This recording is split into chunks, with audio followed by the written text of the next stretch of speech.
Assalamualaikum warahmatullahi wabarakatuh. Salam sejahtera untuk kita semua. Hari ini kami akan menyampaikan tentang gaya kepemimpinan transformasional dalam memimpin organisasi. Dari kelompok 1, kami terdiri dari Mbak Elisa Dwi Utami, Mbak Afira Nida Ulaya, saya Chandra Pratama Gupta, Mbak Berlian Widya Elizabeth Simanjuntak, Mas Darvin Arbiansyah, Mbak Fitri Syahruni, dan Mas Septian Al-Habib Teruna. Kita masuk ke definisi. Definisi kepemimpinan transformasional. Istilah kepemimpinan transformasional dibangun dari dua kata, yaitu kepemimpinan dan transformasional. Istilah transformasional sendiri itu berasal dari to transform, yang bermakna mentransformasikan atau mengubah sesuatu menjadi bentuk lain yang berbeda. Menurut Keller pada tahun 1992, kepemimpinan transformasional adalah suatu proses untuk meningkatkan motivasi pemimpin dan karyawan untuk meningkatkan kesadaran karyawan dengan mendorong idealisme nilai moral, kebebasan, keadilan, kedamaian, keseimbangan, bukan berdasarkan pada sifat emosional, ketakutan, dan kecemburuan. Menurut Bass, pada tahun 1999, gaya kepemimpinan transformasional sebagai suatu cara meningkatkan ketertarikan karyawan terhadap organisasi. Dari dua pendapat ahli ini, kita dapat simpulkan bahwa kepemimpinan transformasional bertujuan untuk meningkatkan motivasi dan keterikatan karyawan terhadap organisasinya tersebut. Nah, kita simpulkan lagi, seperti yang disebutin Keller, ini dengan cara menanamkan nilai-nilai idealisme, moral, dan visi yang inspiratif, bukan dengan pendekatan emosional negatif. Nah, untuk selanjutnya akan terkait dengan perbedaan kepemimpinan transformasional dan transaksional akan dijelaskan oleh Mbak Elisa. Lalu, apa saja sih perbedaan antara gaya kepemimpinan transformasional dan transaksional? Ada beberapa kriteria yang akan kita bahas sebagai berikut. Yang pertama, dari segi standar pekerjaan. Untuk kepemimpinan transformasional, pemimpin akan mengajak karyawan untuk mencapai visi perusahaan secara bersama-sama. Sedangkan pada gaya kepemimpinan transaksional, sudah menentukan standar pekerjaan yang harus dipenuhi, sehingga kreativitas pegawai cenderung terbatas. Yang kedua, dari segi penerapan sistem. Untuk kepemimpinan transformasional, cenderung mengutamakan keakraban antar karyawan untuk membuat karyawan mau bekerja sama untuk mencapai tujuan. Sedangkan pada kepemimpinan transaksional, diterapkan sistem reward and punishment untuk membuat karyawannya patuh. Yang ketiga, dari segi cara menjalankan perusahaan. Pada kepemimpinan transformasional, cenderung bertindak sesuai peraturan yang ada, namun tetap memperhatikan karyawannya untuk bisa mengembangkan potensi yang ada pada diri mereka. Sedangkan pada kepemimpinan transaksional, pemimpin akan menjalankan perusahaan sesuai dengan sistem dan aturan yang berlaku, serta melakukan pengawasan kepada karyawannya apakah mereka sudah memenuhi target yang telah ditentukan atau belum. Yang keempat, dari segi hierarki. Untuk kepemimpinan transformasional, cenderung menghilangkan birokrasi yang ada. Hal ini dilakukan untuk menciptakan lingkungan yang bisa menstimulasi mental dan membuat karyawannya merasa senang. Sedangkan pada kepemimpinan transaksional, karyawan tidak bisa melaporkan masalah langsung ke manajemen atas. Laporan tersebut haruslah melewati alur manajemen di perusahaan sehingga kepemimpinan gaya ini cenderung kaku dan tidak luas.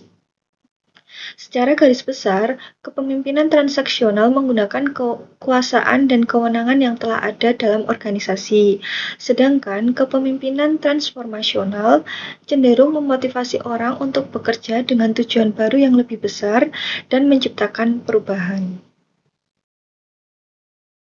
Ada 10 karakteristik kepemimpinan transformasional. Apa aja? Kita bahas bareng-bareng yuk. Yang pertama, terbuka dengan ide baru. Yang kedua, fokus mengubah mindset. Yang ketiga, aktif mendengar daripada berbicara. Yang keempat, toleran terhadap risiko. Yang kelima, bertanggung jawab terhadap langkah yang diambil oleh tim. Yang keenam, berpikiran progresif dan terbuka.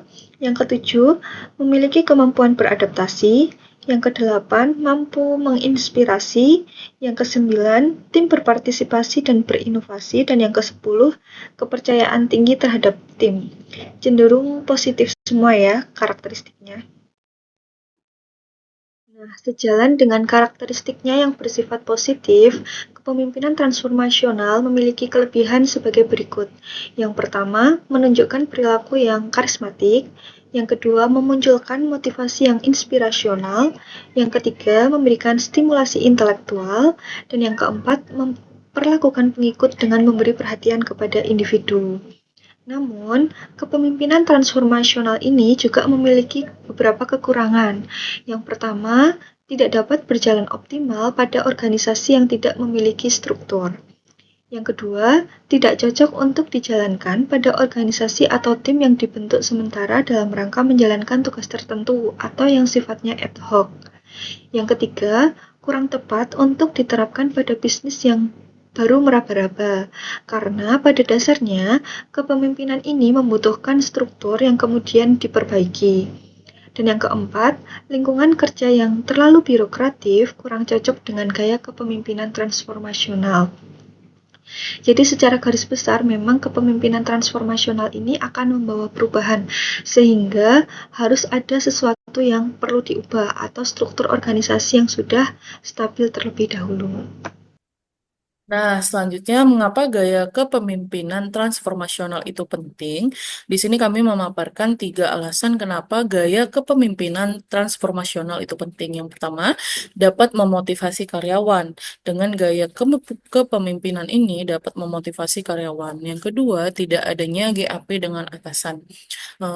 Artinya, tidak ada rasa canggung atau malu terhadap atasan, namun tetap memperhatikan rasa hormat kita terhadap atasan. Jadi, adanya kejujuran karyawan itu juga dapat mendorong terbukanya semua hal-hal yang ada di dalam pekerjaan.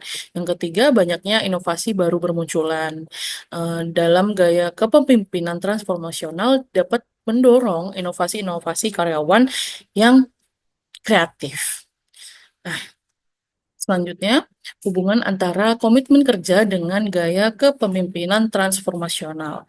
Berdasarkan dari pendapat ahli, hubungan antara kepemimpinan transformasional dengan komitmen kerja merupakan suatu kesatuan yang saling mendukung dalam proses pencapaian tujuan suatu organisasi atau suatu perusahaan. Seorang pemimpin transformasional yang mempunyai nilai-nilai internal yang standar yang dapat diserap oleh pengikut atau bawahannya akan merubah sikap, kepercayaan, dan tujuan yang akan dicapai dalam perusahaan tersebut. Perubahan itu merupakan wujud komitmen kerja bawahan pada nilai-nilai pimpinannya yang berpengaruh pada bawahan melalui organisasi. Selanjutnya akan disambung dengan anggota kelompok saya, yaitu Kak Afira. Baik, selanjutnya kita akan membahas mengenai contoh penerapan gaya kepemimpinan transformasional, di mana gaya kepemimpinan ini sudah sangat banyak diterapkan pada berbagai konteks organisasi, baik dari sektor publik maupun sektor swasta. Contoh pertama yang kita ambil adalah Google, di mana perusahaan ini merupakan perusahaan search engine platform yang dikenal dengan budaya kerjanya yang sangat mendorong adanya inovasi. Pemimpin di Google ini mendorong karyawan untuk berpikir secara kreatif serta memberikan mereka waktu untuk berkembang dan mengerjakan proyek pribadi mereka yang nantinya akan menghasilkan inovasi baru. Selain itu, Google juga menawarkan berbagai program pelatihan, pendidikan, dan pengembangan bagi karyawan mereka sehingga dapat membantu karyawan untuk dapat terus tumbuh dan berkembang dalam karirnya. Apa sih dampak dari penerapannya? Tentu saja akan menciptakan lingkungan kerja yang inovatif dan produktif yang nantinya akan dapat berkontribusi lebih pada keberhasilan produk dan layanan dari Google itu sendiri. Contoh kedua yang dapat kita ambil adalah perusahaan Toyota yang merupakan perusahaan yang bergerak di bidang manufaktur kendaraan bermotor, di mana Toyota ini menerapkan budaya Kaizen. Kaizen ini mendorong perkembangan dan perbaikan berkelanjutan serta inovasi di semua level organisasi di Toyota. Selain itu, karyawan juga didorong untuk terus memberikan masukan dan ide-ide kreatif untuk meningkatkan proses produksi. Dampak dari kegiatan ini yaitu tentu saja akan meningkatkan efisiensi dan kualitas produk, serta nantinya dapat menciptakan lingkungan kerja yang kolaboratif dan inovatif.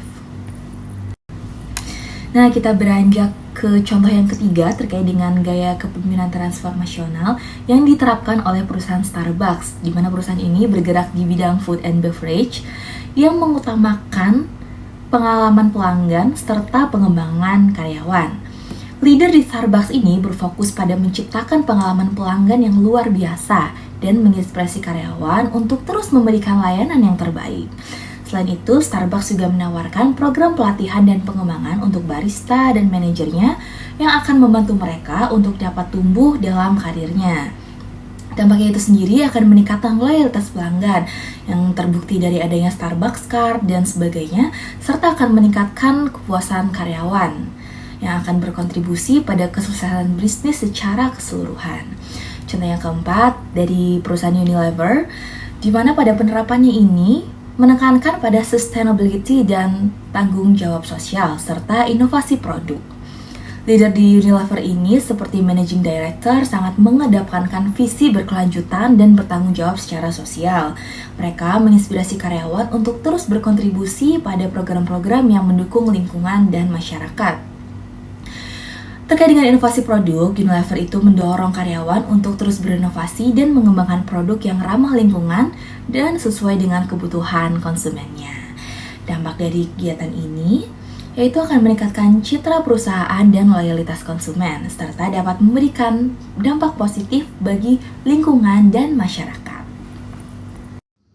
Nah, selanjutnya apa saja sih langkah-langkah untuk menerapkan kepemimpinan transformasional? Yang pertama, membangun visi yang jelas. Nah, definisikan visi tersebut. Seorang pemimpin itu harus memiliki visi yang jelas dan inspiratif untuk masa depan organisasi. Nah, visi ini harus mencerminkan apa? Tujuan jangka panjang dan nilai-nilai inti organisasi. Nah, setelah definisikan visi, kita harus komunikasikan visi. Nah, sampaikan visi tersebut kepada seluruh anggota tim dengan cara yang menarik dan mudah dipahami.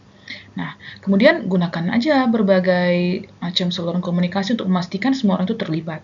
Kemudian memberdayakan anggota tim. Nah, delegasikan tanggung jawab. Berikan anggota tim itu tanggung jawab yang lebih besar dan kesempatan untuk mengambil keputusan. Dengan ini, mereka akan merasa, ada rasa kepemilikan dan komitmen mereka itu terhadap pekerjaan ada. Kemudian, dukung pengembangan setiap individu. Sediakan pelatihan dan pengembangan untuk membantu anggota tim meningkatkan keterampilannya. Kemudian yang ketiga ada mengembangkan hubungan yang kuat. Nah, bangun kepercayaan, ciptakan lingkungan yang aman di mana anggota tim itu merasa nyaman dan aman untuk berbagi ide dan berpendapat. Nah, kepercayaan itu adalah fondasi yang penting dari suatu hubungan yang kuat. Dengarkan anggota tim, luangkan waktu untuk mendengarkan masukan dan kekhawatiran anggota tim. Nah, tunjukkan bahwa Anda menghargai pandangan mereka. Gitu. Kemudian, mendorong inovasi dan kreativitas. Ciptakan lingkungan yang mendukung dan dorong anggota tim itu untuk berpikir kreatif serta berinovasi sehingga mereka tuh mempunyai ruang untuk bereksperimen dan mencoba ide-ide baru tanpa merasa takut gagal gitu. Nah, rayakan keberhasilan jika mereka sudah berhasil mencapai sesuatu, ya silakan diapresiasi setiap individu. Nah, baik besar maupun kecil sehingga anggota tim itu akan tetap terus berinovasi. Nah, kemudian apa? Kemudian kita harus menjadi teladan yang baik. Nah, seorang pemimpin itu harus menunjukkan nilai yang dapat dipegang. Pemimpin itu harus menjadi contoh dan konsisten dalam tindakannya, sehingga itu akan menimbulkan dan membangun kredibilitas dan kepercayaan di antara anggota tim. Kemudian evaluasi dan umpan balik. Nah, tentukan indikator kinerja. Tetapkan metrik untuk mengukur kemajuan dan keberhasilan penerapan kepemimpinan transformasional Anda gitu. Nah, kemudian berikan umpan balik atau feedback. Secara teratur, kita seorang pemimpin itu harus memberikan umpan balik kepada anggota tim tentang kinerja mereka dan bagaimana mereka dapat terus berkembang. Kemudian membangun budaya kolaboratif. Nah, fasilitasi kerja tim. Dorong kolaborasi antar anggota tim dan departemen. Ciptakan proyek yang memerlukan kerjasama untuk mencapai tujuan bersama. Nah, ciptakan juga ruang untuk diskusi dengan menyediakan forum atau pertemuan reguler di mana anggota tim itu dapat berbagi ide, tantangan, dan solusi. Yang terakhir itu adalah fleksibilitas dan adaptasi. Nah, siap untuk beradaptasi. Artinya apa? Artinya lingkungan bisnis yang dinamis itu memerlukan pemimpin untuk bersikap fleksibel. Walaupun dinamis, tetap pemimpin itu harus fleksibel dan siap beradaptasi dengan perubahan. Dan jangan lupa, seorang pemimpin itu harus terus belajar dan mengembangkan diri, upgrade diri, baik melalui pengetahuan dan pengalaman praktisnya. Baiklah, kemudian akan dijelaskan oleh teman saya.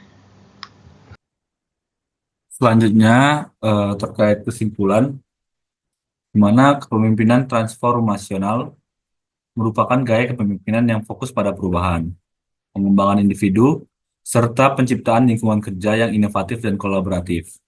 Gaya kepemimpinan ini lebih menekankan kepada inspirasi, pemberdayaan, dan keterbukaan. Berbeda dengan kepemimpinan transaksional yang bergantung pada sistem reward and punishment. Meskipun memiliki banyak kelebihan, seperti meningkatkan motivasi karyawan dan mendorong kreativitas, kepemimpinan transformasional juga menghadapi tantangan seperti ketergantungan pada pemimpin dan adanya resistensi terhadap perubahan. Penerapannya di perusahaan besar seperti Google dan Toyota menunjukkan efektivitas dalam meningkatkan daya saing organisasi. Adapun saran yang dapat diberikan yaitu untuk menerapkan kepemimpinan transformasional secara efektif, pemimpin perlu memiliki visi yang jelas, membangun hubungan yang kuat dengan tim, memberdayakan karyawan, mendorong inovasi, dan menjadi teladan dalam menerapkan nilai-nilai organisasi tersebut. Eh, Adapun sekian presentasi dari kelompok 1. Apabila ada salah kata, mohon dimaafkan. Wabillahi taufiq wal hidayah. Wassalamualaikum warahmatullahi wabarakatuh.